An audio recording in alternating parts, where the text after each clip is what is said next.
A chorus of Republicans continued to question the credibility of Special Counsel Robert Mueller's Russia probe this week amid reports that two former investigators sent text messages critical of President Donald Trump during the 2016 campaign.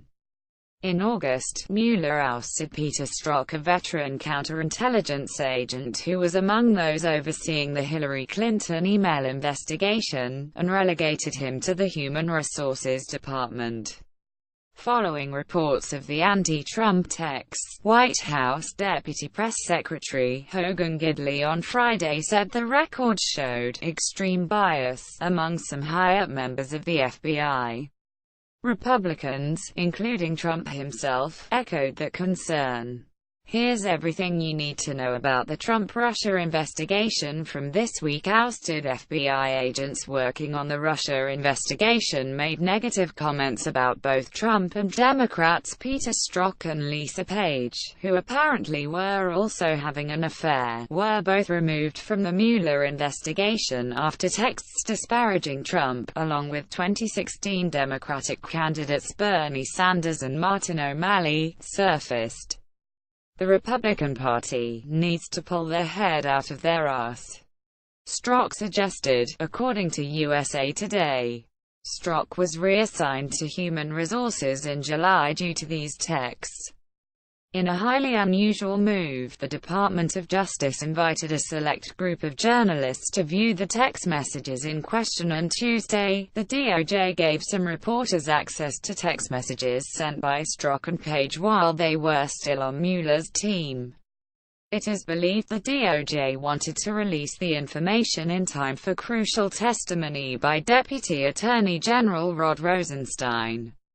On Friday, the department walked back its decision to release the records. DOJ spokeswoman Sarah Isgur Flores told Politico that those disclosures were not authorized by the department.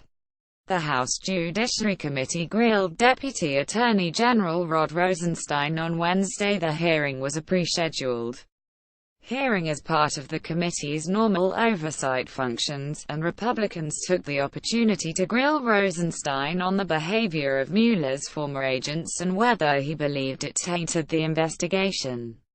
Ohio Republican Steve Chabot asked, "How can, with a straight face, can you say that this group of Democrat partisans are unbiased and will give President Trump a fair shake?"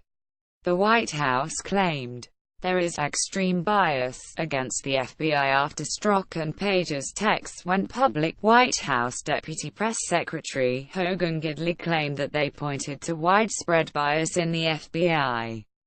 There is extreme bias against this president, with high-up members of the team there at the FBI who were investigating Hillary Clinton at the time, Gidley told Fox Friends on Friday morning. Democrats reached out to companies that the Trump campaign hired to conduct digital analysis reps. Elijah Cummings and Jerry Nadler want to know whether firms such as Cambridge Analytica and Gillespie Scale received information from a foreign government or foreign actor during the 2016 election. 14 former national security, intelligence, and foreign policy officials wrote an amicus brief as part of a lawsuit against the Trump campaign and the president's longtime confidant. Their message, based on undisclosed classified information, emphasized how the Kremlin identifies and manipulates local actors to influence its foreign policy goals. The former U.S. officials say the evidence is overwhelming that Russia did this during the 2016 campaign. Trump's history of refusing to accept intelligence findings on Russia was detailed by The Washington Post. Trump has publicly wavered on the issue, and has not unequivocally backed the intelligence agency's findings that Russia interfered in the 2016 U.S. election. In January, he told reporters he thought Russia was involved in the hacking, though he added some caveats. In interventions with Trump before his inauguration, his senior advisor Jared Kushner and Chief of Staff Reince Priebus reportedly urged the president to accept the intelligence agency's findings. But Trump reportedly refused, saying they could not be trusted. Trump was warned about Michael Flynn 6 times before he was fired. Officials on Trump's transition team and in his administration told the president on at least 6 occasions about potential conflicts of interest and compromising conversations between Michael Flynn, the incoming national security advisor, and Sergei Kislyak, Russia's ambassador to the U.S. at the time. Flynn only stepped down amid internal pressure almost a month after Trump took office. Mueller is currently spearheading the FBI's investigation into Russia's interference in the 2016 election, including whether members of Trump's campaign colluded with Moscow to tilt the election in his favor. He is also looking into whether Trump sought to obstruct justice. He fired FBI Director James Comey in May. Site highlights each day to your inbox. Follow Business Insider Australia on Facebook, Twitter, LinkedIn, and Instagram.